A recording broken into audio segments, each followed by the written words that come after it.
Good morning आप सभी को। आज की क्लास में आप सभी का स्वागत है। जैसा कि हम लोग पहले की क्लास में पढ़ चुके हैं और शुंग वंश को हम लोगों ने पढ़ लिया था, उसके बाद इंडो ग्रीक को हम लोगों ने पढ़ लिया था और पहलो वंश को पढ़ लिया था। आज हम लोगों को पढ़ना है कुषाण वंश।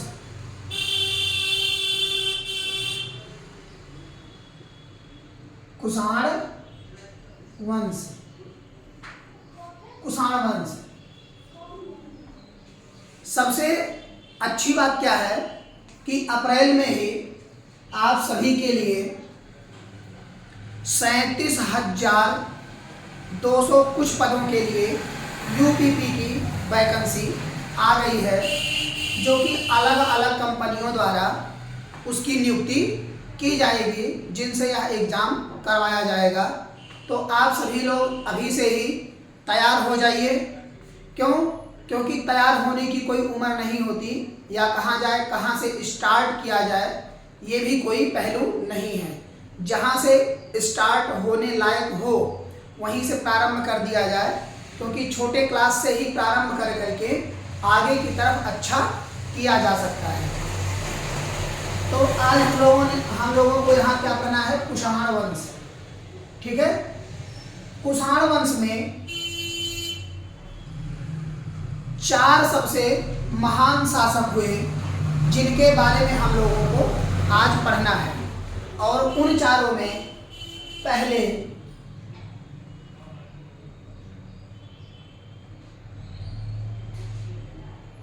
कुजूल कडफिसस,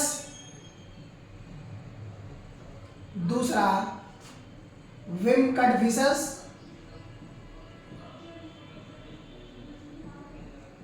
फिसस, तीसरा कनिष्क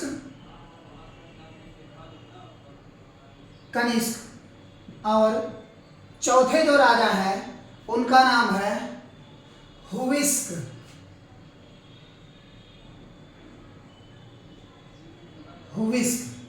इन 4 लोगों के बारे में हम लोगों को पढ़ना है। ठीक है, तो पढ़ने से पहले उनके बारे में थोड़ा सा हम जान लेते हैं। कुजूल कडफिसस यह कुषाण वंश का संस्थापक था। इसने 15 ईस्वी में इस वंश की नींव रखी और 65 ईस्वी तक, अब हम लोग प्रथम शताब्दी की तरफ बढ़ रहे हैं धीरे धीरे। जैसे कि पहले हम लोगों ने ईसा पूर्व पढ़ा, अब हम लोग ईस्वी पढ़ रहे हैं। तो ईस्वी को एडी कहा जाता है, एडी, और ईसा पूर्व को बीसी कहते हैं, यानी कि before born of Christ after death of Christ, ईसा मसीह के मृत्यु के बाद और ईसा मसीह के जन्म के पहले। तो कहीं भी आपको यदि एडी लिखा हुआ मिल जाएगा तो जान लीजिएगा कि इस समय ईस्वी की बात हो रही है, और कहीं अगर बीसी मिलता है तो जान लीजिएगा कि ईस्वी पूर्व की बात हो रही है। तो यहाँ तक आप सभी के समझ में आ गया होगा। कुजूल कडफिसस ने 15 ईस्वी से लेकर के 65 ईस्वी तक कुषाण वंश पर शासन किया, और इसे इस वंश का पहला संस्थापक कहा जाता है। जब इसने इस वंश की नींव रखी तो उसी समय क्या हुआ कि जो रोमन के उस समय के प्रचलित सिक्के थे, कि जिनके द्वारा रोमन सभ्यता की जानकारी होती थी, इसने अगर कहा जाए कि कॉपी और पेस्ट करवा दिया, यानी कि रोमन के बनाए गए सिक्के को इसने अपने ही शासन काल में तांबे में उसी सिक्के को बनवा डाला। उसी सिक्के को इसने क्या किया, तांबे में बनवा डाला। तो यहाँ तक आप सभी को क्लियर हो गया होगा। ठीक है, उसके बाद इसने कुछ और मुख्य कार्य नहीं किया, जिनके कारण इतिहास में इनको जाना जाए। चूंकि ये बाहर के राजवंश थे, यानी कि विदेशी राजवंश थे, तो इन्होंने विदेशी राजवंशों के आधार पर ही अपने नाम को रखा। लेकिन जब बिम कड़फिसस आया तो इसने क्या किया, इसने कहा हम थोड़ा सा परिवर्तन करेंगे और आगे चल करके नाम को चेंज करेंगे। तो इसने अपने पुत्र का नाम कनिष्क रखा। ठीक है, यहां तक आप सभी के समझ में आ गया होगा। तो विम कड़फिसस को इस वंश का द्वितीय संस्थापक के रूप में और कुषाण वंश के वास्तविक संस्थापक के रूप में जाना जाता है। इस वंश की इन्होंने ही नींव खड़ी की पूरे तरीके से, और यह उस समय का सबसे शक्तिशाली और वास्तविक संस्थापक था। इसने अपने समय में सबसे ज्यादा सोने का सिक्का चलवाया, जिसके कारण उस समय कुषाण वंश के काल में भारत में बहुत बड़ी सोने की खदान प्राप्त हुई, और उसी सोने की खदान प्राप्त होने के कारण विम कड़फिसस सोने का सर्वाधिक सिक्का चलवाया। सोने का सर्वाधिक सिक्का इसने चलवाया, और सिक्के पर उपाधि जो इसने ग्रहण की सिक्का चलवाने के बाद, वह था महेश्वर। ठीक है, तो इसने पहली बार सोने का सिक्का भी चलवाया और सर्वाधिक सोने का सिक्का चलवाया, और सिक्का चलवाने के कारण जो इसने उपाधि धारण की, वह उपाधि महेश्वर नाम से जानी गई। ठीक है, बाकी इसने 3-4 उपाधियां और धारण की, जैसे राजाधिराज, महाराज, सर्वलोकेश्वर, महेश्वर, ये सारी की सारी इनकी उपाधियां थी। तो 2 लोगों के बारे में हम लोगों ने जाना, कुजूल कड़फिसस और विम कड़फिसस। ठीक है, तो इनके बारे में पहले हम पढ़ लेते हैं, उसके बाद कनिष्क और हुइस्क के बारे में हम लोग पढ़ेंगे। ठीक, तो पहले कुजूल कड़फिसस, कुजूल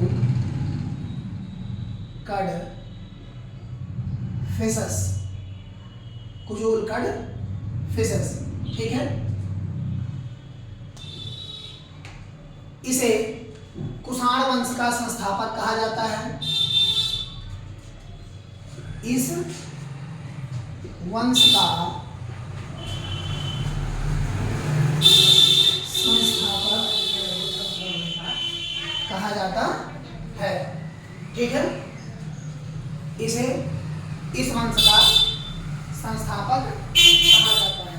ठीक है, रोमन सिक्के की नकल करके इसने तांबे का सिक्का चलवाया। रोमन की नकल का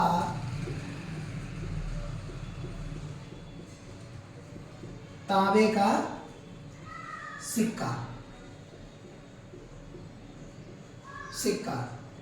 इसने यह 2 ही कार्य किया, जिसके कारण इतिहास काल में इसे जाना जाता है। इसके बाद आया विम कड़फिसस, ये पहला था। दूसरा विम कड़फिसस,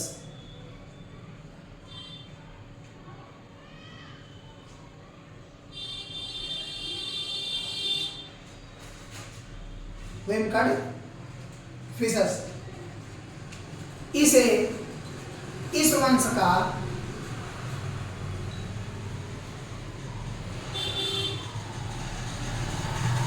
वास्तविक संस्थापक कहा जाता है। वास्तविक संस्थापक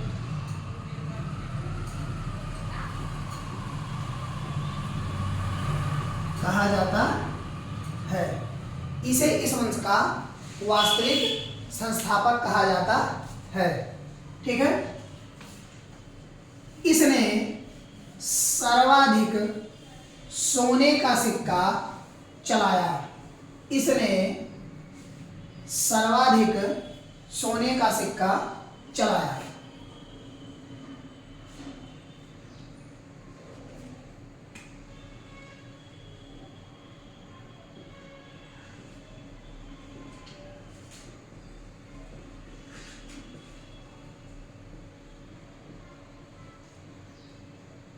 सोने का सिक्का चलाया। ठीक, सोने का सिक्का चलाने के कारण इसने उपाधि धारण किया महेश्वर। उपाधि महेश्वर, उपाधि इसने क्या ग्रहण किया? महेश्वर। ठीक है, आगे चल करके अगर इन्हीं के उपाधियों की हम बात करें तो इसने तीन उपाधि और धारण की। पहला था राजाधिराज,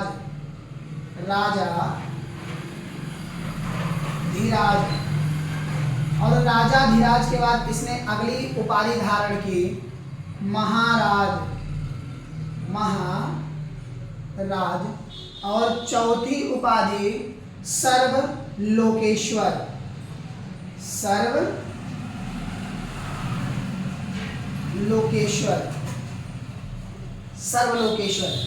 इसने 4 उपाधियां धारण की इतिहास काल में, जिसके कारण इसे जाना जाता है।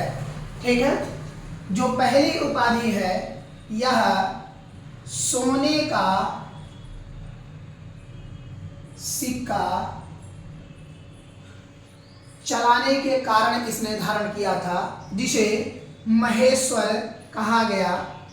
राजाधिराज, महाराज और सर्वलोकेश्वर, इसने अपनी उपाधि उस समय धारण की। ठीक है, सर्वप्रथम सोने का सिक्का इसी ने ही चलाया। सर्वप्रथम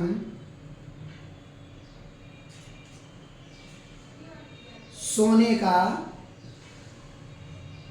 सिक्का, सर्वप्रथम सोने का सिक्का। तो यहां तक आप सभी के समझ में आ गया होगा। ठीक है, यहां तक तो कोई दिक्कत नहीं होगी। आप सभी लोग इसको नोट कर लें इसी में ही। और इसके आगे अब हम पढ़ेंगे कनिष्क और हुविस्क को। 2 शासक इसमें बचते हैं। हुविस्क इस वंश का अंतिम शासक होता है। अंतिम शासक हुविस्क होता है। उसके बाद कुषाण वंश का पतन हो जाता है। तो अब हम इसके बाद कनिष्क को पढ़ेंगे। यहाँ तक आप सभी के समझ में आ गया होगा। कनिष्क के बारे में पढ़ने से पहले कुछ उनके बारे में जान लेते हैं। इसने अपनी प्रथम राजधानी पेशावर को बनाया, और पेशावर को बनाने के बाद दूसरी राजधानी इसने अपनी मथुरा को बनाया। इसने एक शक संवत चलाया, जो कि 78 ईस्वी से इसने चलाया। 78 ईस्वी पे, जिसको राजकीय सम्मान प्राप्त है। 78 एडी में इसने चलाया था, जिसको राजकीय सम्मान प्राप्त है। यहाँ तक आप सभी को क्लियर हुआ। और आज भी भारत सरकार इसको प्रयोग करता है। इसने इस कारण से चलाया था कि जब इसका राज्याभिषेक यानी कि कनिष्क का राज्याभिषेक हुआ था, तो उस समय 78 ईस्वी चल रहा था। तो उसने अपने राज्याभिषेक के कारण ही शक संवत चलाया। लेकिन इसने शक संवत चलाया तो जरूर, लेकिन यूनानियों ने इसी शक संवत को सबसे ज्यादा प्रयोग किया। ठीक है, इसी के समय में चौथी बौद्ध संगीति हुई थी, जिसके अध्यक्ष वसुमित्र और उपाध्यक्ष अश्वघोष को बनाया गया था। और चौथी संगीति के बाद ही बौद्ध धर्म हीनयान तथा महायान 2 शाखाओं में विभाजित हो गया था। 2 शाखाओं में हीनयान तथा महायान विभाजित हो गया था। उसके बाद इसने एक नगर बसाया कश्मीर में, जिसका नाम था कनिष्कपुर। इसी तरह अशोक ने भी कश्मीर में श्रीनगर नाम नामक एक गांव की स्थापना किया था, जिसको उन्होंने राजतरंगिणी कल्हड़ द्वारा लिखी गई पुस्तक, उसमें इसको वर्णित किया गया है।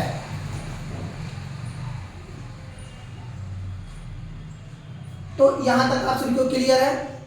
तो इसके बाद धीरे धीरे हम लोग देखते हुए चलते हैं, ठीक है।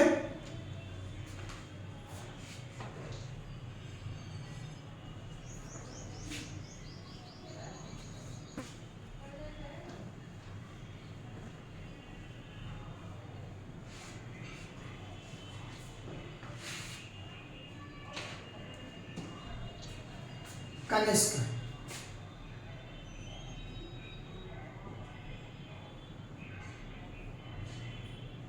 कनिष्क, ठीक है, तीसरा शासक इस वंश का। राजधानी, पहली राजधानी इसने पेशावर को बनाया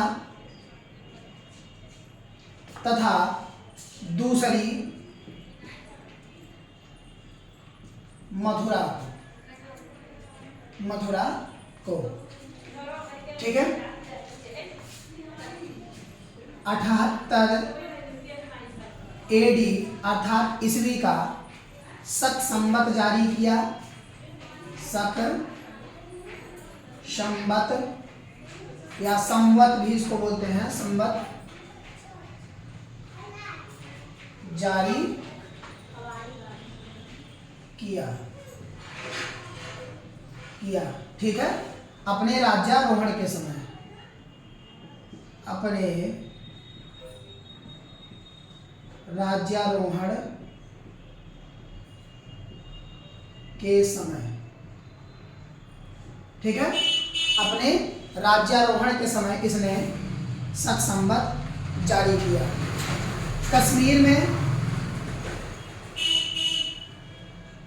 कश्मीर में कनिष्कपुर नाम का एक गांव बसाया।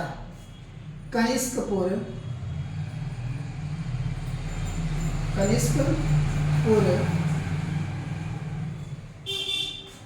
की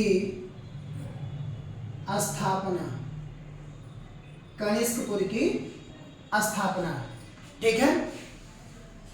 तथा इसी के समय में चौथी बौद्ध संगीति, चौथी बौद्ध संगीति, बौद्ध संगीति, ठीक है, जिसके अध्यक्ष के रूप में, किसके अध्यक्ष के रूप में वसुमित्र तथा उपाध्यक्ष अश्वघोष थे। वसुमित्र,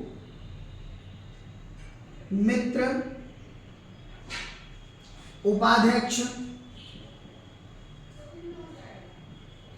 अश्वघोष थे।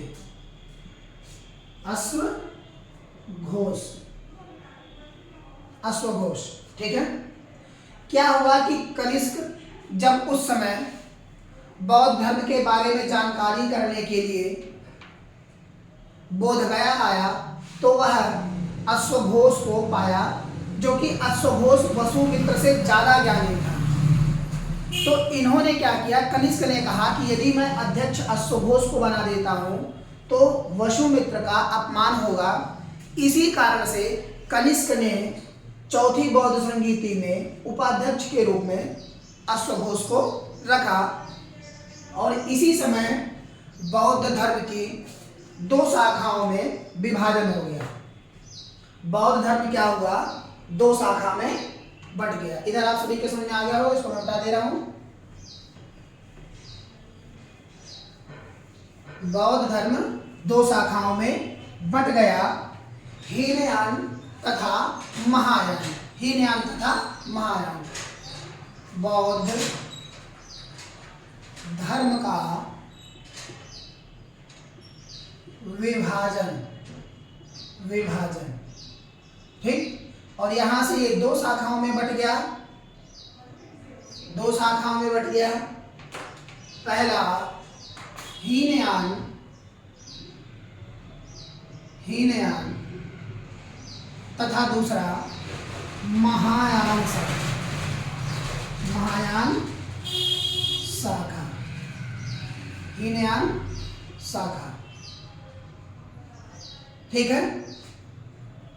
अब जब हीनयान और महायान शाखा आपको हम बौद्ध धर्म में पढ़ाएंगे तो उस समय हम आपको बताएंगे कि कैसे क्या होता है, किस तरह से होता है।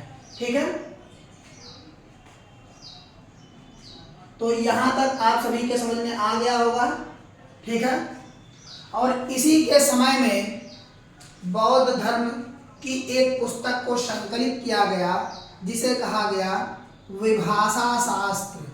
विभाषा शास्त्र ये बहुत बड़ी पुस्तक है बौद्ध धर्म की। बौद्ध धर्म की, बौद्ध धर्म, ठीक है, बौद्ध धर्म की पुस्तक को संकलित किया गया, संकलित किया गया जिसे कहा गया विभाषा शास्त्र। क्या कहा गया? विभाषा शास्त्र। ठीक है। इसी समय क्या हुआ, एक बार कि रेशम के उत्पादन पर बहस हुआ, जो कि उस समय पहले भारत में जब रेशम उत्पादन नहीं होता था तो चीन उस समय रेशम उत्पादन में सबसे अग्रणी देश था। तो कनिष्क की जो धर्मपत्नी थी उनको रेशम की साड़ी पहनने का बहुत मन किया और कनिष्क ने चीन को आदेश दिया, कहा कि यदि तुम ला करके हमारे यहाँ रेशम उत्पादन का तरीका या तो बता दो और या उसके बाद तुम यहाँ वस्त्र ला करके पहुँचा दिया करो। लेकिन उस समय तत्काल चीन के जो शासक थे पांचाओ ने कहा कि हम ऐसा नहीं करेंगे और यह मानने के लिए तैयार नहीं हुए। तो कनिष्क ने क्या किया कि जैसे कि ये आप जम्मू कश्मीर देख रहे हैं, तो इसी जम्मू कश्मीर के ऊपर से यह सभी देशों को क्या करते थे कि रेशम की सप्लाई करवाते थे। यानी कि यातायात का माध्यम उस समय क्या था, जम्मू कश्मीर के ऊपर का एरिया, वहीं से ही सारे देशों में ये होकर के रेशम जाते थे बेचने के लिए। तो कनिष्क एक ऐसा शासक था इतिहास काल में जिसने इसके ऊपर टैक्स लगाया। तो इसी टैक्स के कारण क्या हुआ कि चांगपाओ ने कहा कि हम टैक्स को नहीं देंगे। तो कनिष्क का और चांगपाओ का युद्ध हुआ।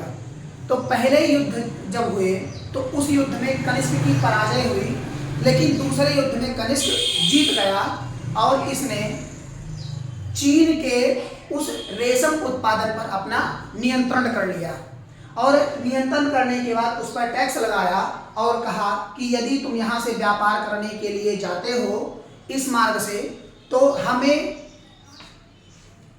टैक्स देना ही देना पड़ेगा तुमको, हर कीमत पर। तुम मुझे टैक्स दिए बगैर यहाँ से व्यापार नहीं कर सकते। तो यहाँ एक बहुत बड़ा मतलब अगर जो कहें तो कनिष्क एक ऐसा शासक था जो अकेले ही पूरे चाइना को डरवा करके रखता था। या तो फिर राजराज प्रथम, जब आगे की तरफ हम पढ़ाएंगे, उसने चीन से लेकर के श्रीलंका तक के सभी राजा महाराजाओं को, सभी को बहुत मारा और डराया धमकाया भी करता था।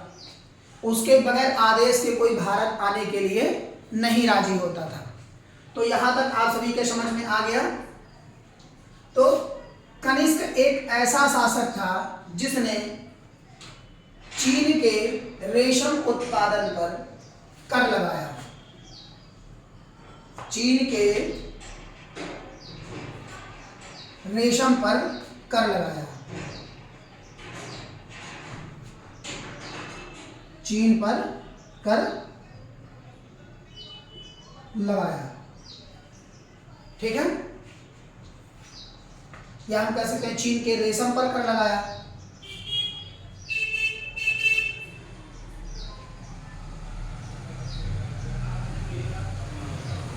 रेशम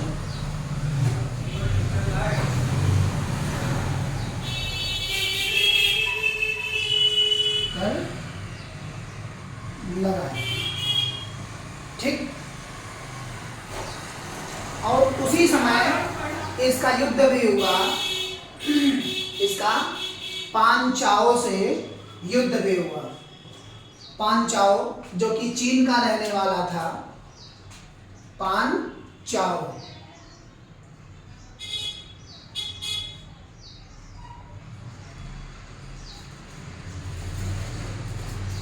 पांचाओ, ठीक है, पांचाओ।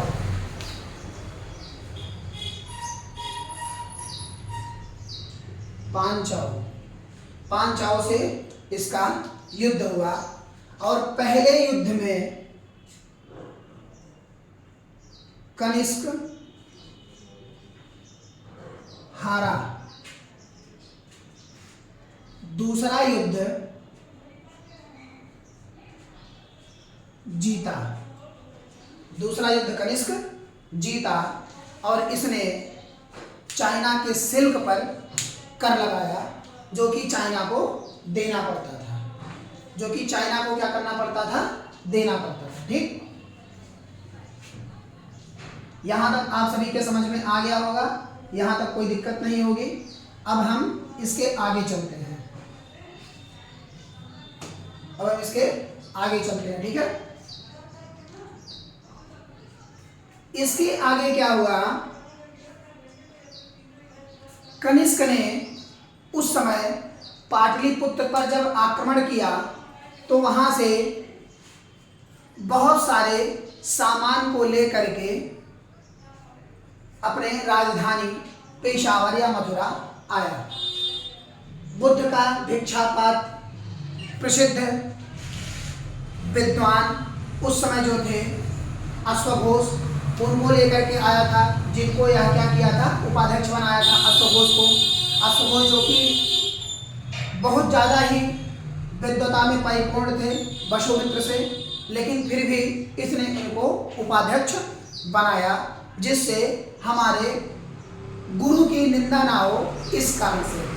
ठीक है, उसके बाद एक अनोखा मुकुट वहां से प्राप्त करके लेकर के आया था। जीतने के बाद में जब इसने पाटलिपुत्र पर आक्रमण किया था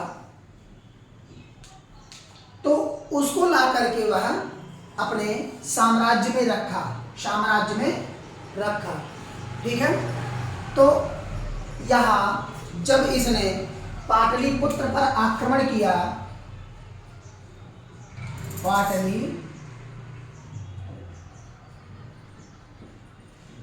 पुत्र पर आक्रमण से प्राप्त सामग्री। ठीक है, इसमें पहली जो प्राप्त सामग्री थी वह था बुद्ध का भिक्षा पात्र। बुद्ध का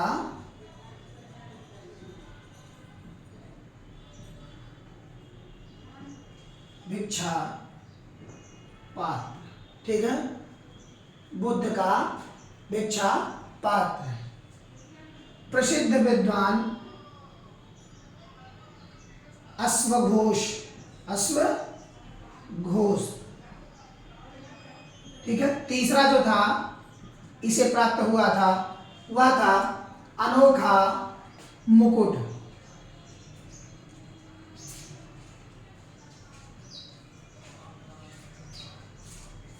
अनोखा मुकुट जो यह इसे सबसे ज्यादा प्रभावित किया। इसी कनिष्क को द्वितीय अशोक के नाम से भी जाना गया। इतिहास काल में कनिष्क को ही द्वितीय अशोक के रूप में जाना गया, या इसे कहा जाता था, इसे द्वितीय अशोक कहा जाता था। कनिष्क के समय में ही गांधार कला और मथुरा कला दोनों अपने चरम सीमा पर थी। अगर हम कला की बात करें कनिष्क के समय में, तो गांधार तथा मथुरा, गांधार प्लस मथुरा, दोनों शैलियों का बहुत ही तेजी से विकास हुआ, बहुत ही तेजी से विकास हुआ। जो कनिष्क का कार्यकाल था वह 78 एडी से लेकर के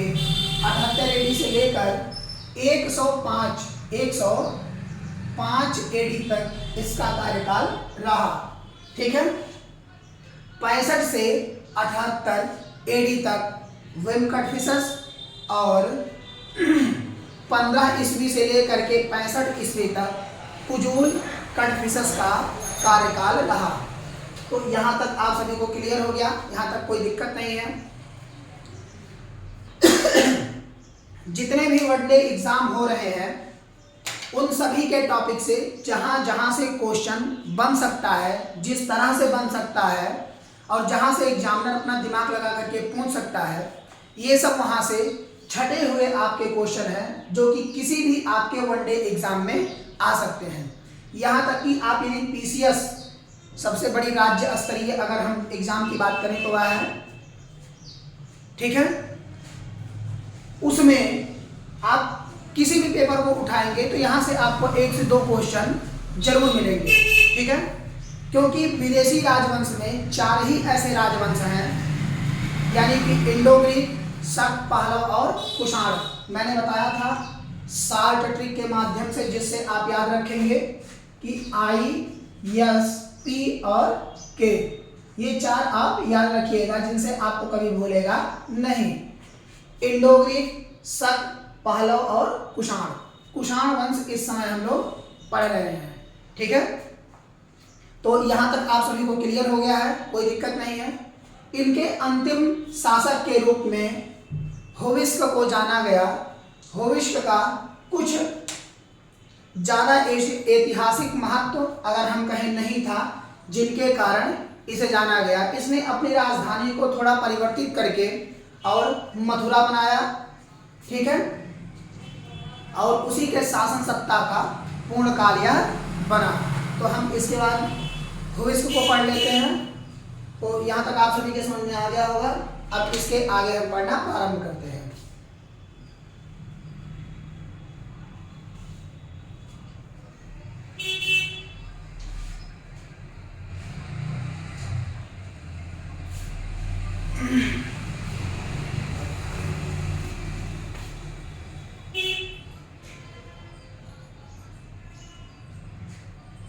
होविस्क,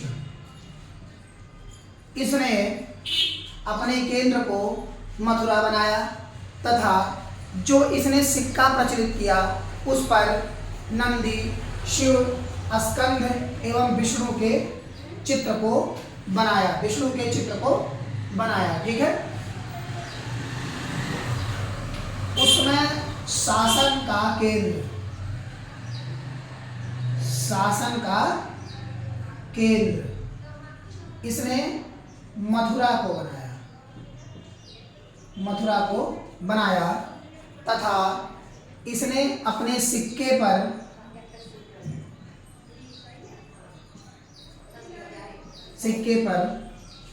शिव, स्कंद तथा विष्णु, शिव, स्कंद तथा विष्णु की प्रतिमा का अंकन करवाया, यानी कि उनके चित्र को बनाया। यह अगर हम कहें कुषाण वंश का अंतिम शासक था। कुषाण वंश का अंतिम शासक,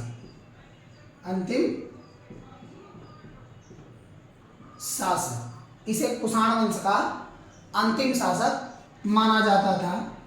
इसके बाद कोई ऐसा शासक नहीं हुआ जो यहाँ पर शासन कर सके। ठीक है, वसुदेव जो था इसका अंतिम शासक हुआ। वसुदेव ये महान शासक हुआ था, अंतिम महान शासक कुषाण वंश का। और वसुदेव अंतिम शासक था। वसुदेव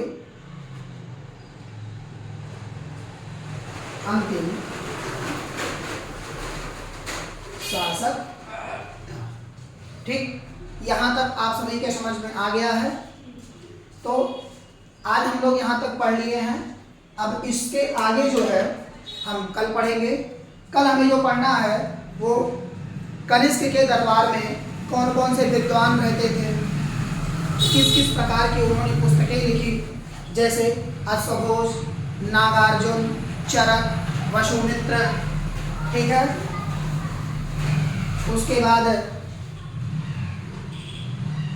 बहुत सारे ऐसे शासक हुए, तो उनके बारे में हम कल पढ़ेंगे। ठीक है, आप सभी को अग्रिम एग्जाम की शुभकामना, और आप सभी लोग हमारे चैनल के माध्यम से जरूर जुड़ें। KP innovation classes online offline दोनों सुविधा उपलब्ध है, जो कि सबसे कम फीस में हमारे यहाँ पढ़ाया जाता है, जो कि बस्ती में अभी ऐसा अवेलेबल नहीं है। ठीक है, thank you and best of luck.